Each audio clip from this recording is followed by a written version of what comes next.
আজি আমি ফাৰ্মত 5টা গাহৰি মাৰিছিলোঁ।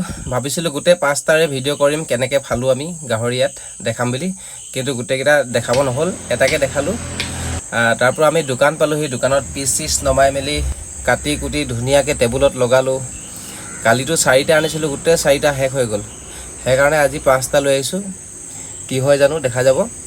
তাৰপৰা কি হ'ল, কালি গাহৰিকেইটাতকৈ আজি গাহৰিকেইটাত অলপ ৰঙা মাংসটো বেছি আছে, আৰু ইয়াৰ মানুহে কি হয় ৰঙা মাংসটোহে বেছি বিচাৰে, তেলটো একেবাৰে খাব নিবিচাৰে।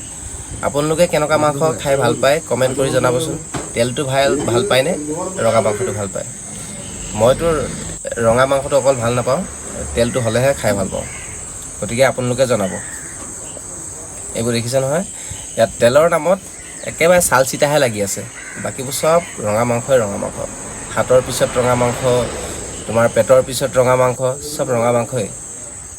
আপোনালোকে জনাব কমেণ্ট কৰি।